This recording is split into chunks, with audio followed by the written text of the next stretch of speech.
This is Pete Koch. We're breaking it down with a couple of terrific actors, Ric Sarabia and Jesse Mackey. Hold it right there.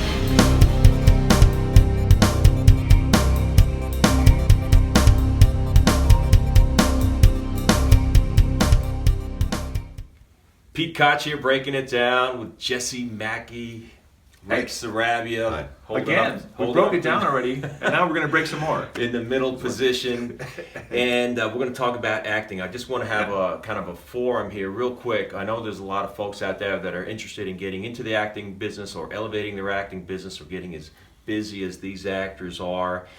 And one of the questions I know that folks think about is, and I'd like you to chime in on this, is it better to think of your acting career in terms of being a commercial actor, because there's that definite designation there, versus a theatrical actor? Rick, do you think we need to divide these things, or do you just jump it all in? I think I jump all in. You know, I think you have to. You have to. You can't. Well, but so speaking, Rick and I are both sort of workaday actors. We've worked other jobs. We haven't worked other jobs. We've been fortunate, not so fortunate. That's so nice. We've been grinding it out for a number of years now. Mm-hmm. 2 decades. I'm hitting. This year is 19 years for me in Los Angeles, and you're at 20. I think. 26 now. 26. There you go.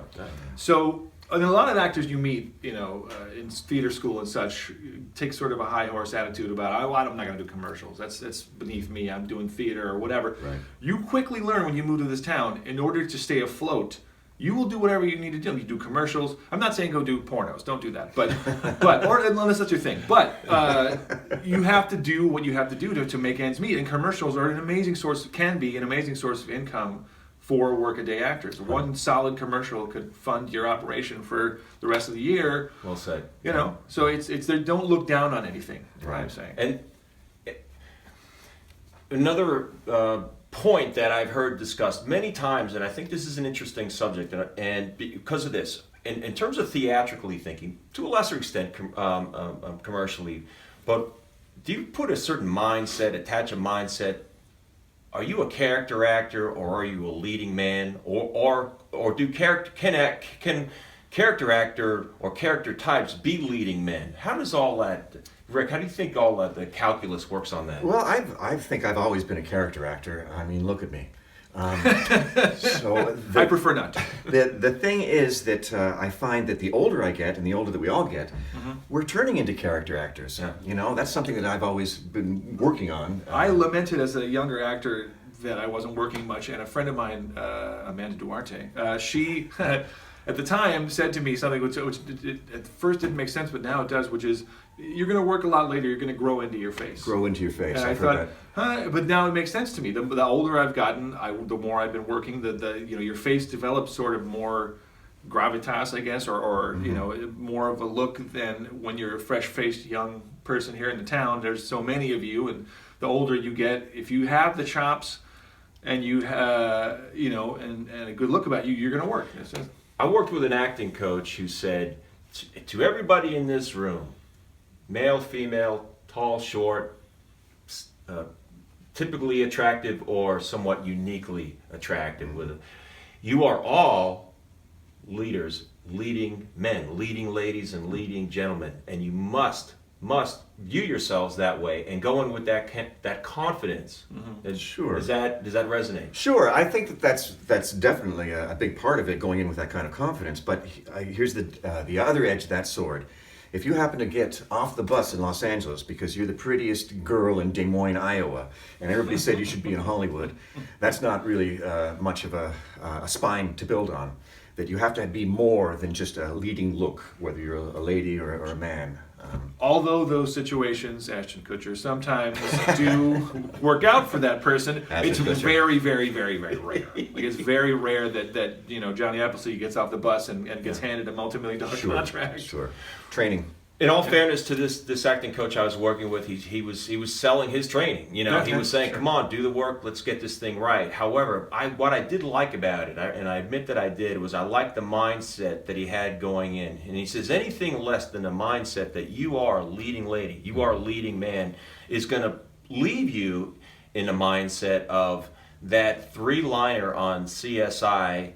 And I just booked that, and I've made it. And it almost like it's a self-limiting thought process. Okay. Whereas you've got to go in and believe that you might not happen today, but in your mind, with your training, that you are ready to take over a show. I mean, that's where the great majority of work lies anyway. Did you think of it this way? 20 years ago, if you were interested to have your own TV show, be a lead on a TV show, there was about 100 shows out there. 20 years ago, about 100 shows. With cable and satellite TV, that's expanded to about 400. Yeah.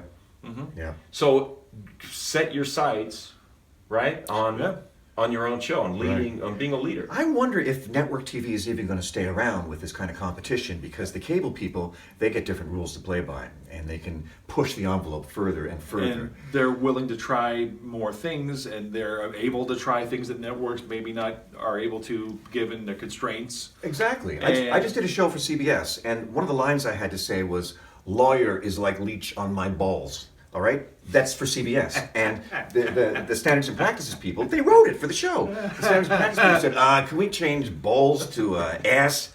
Okay, now that wouldn't happen if it was a leech on my ass. yeah, it's the same deal, but that wouldn't even be an issue if it was a cable show. Of course, that's just a Right. very small example. I'm just imagining an angry writer who just got screwed by his wife's divorce attorney. He's like, "Lawyer is leech on my balls." That's probably where it And by came from. lawyer, I mean Harvey Johnson of Johnson Brothers Law Firm.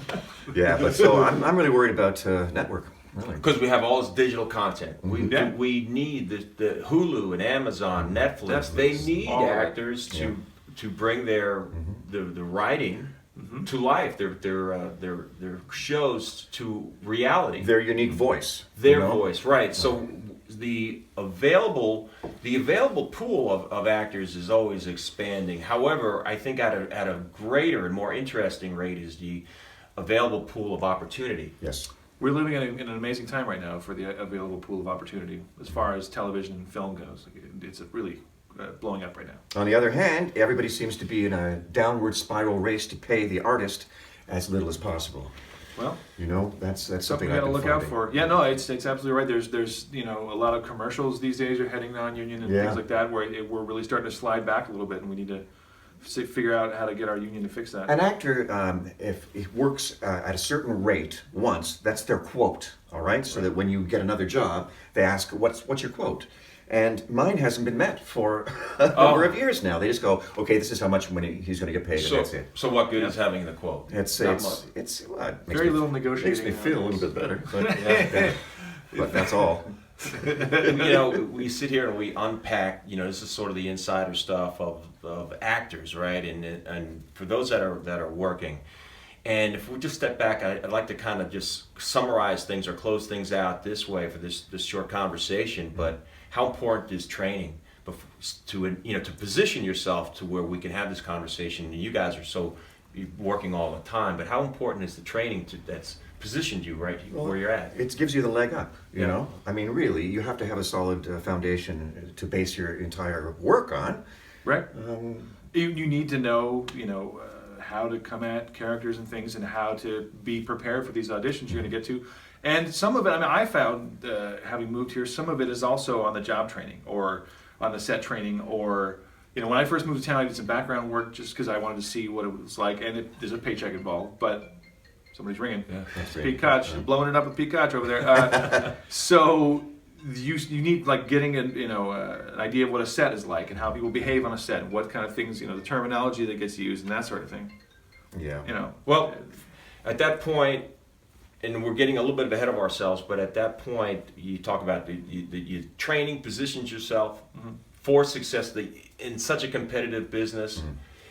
And that's coming from two of the guys that are working all the time. I'd like to revisit this conversation again. We would love hopefully that. in the Sure. future. I will say before we do, are you on the Twitter, Pete? Yeah. What's your Twitter name? That's Pete Koch. I'm on Twitter. Yeah, or you can get a hold of me on Facebook. So I'm going to say if anybody's watching this that's interested in acting or has questions for 2 workday actors, 3 workday actors really, tweet questions to Pete. Or go to the Sure. Breakin It Down with Pete Koch website, to our YouTube channel, and send him messages about questions you have or things you'd like us to answer. I like that. Yeah.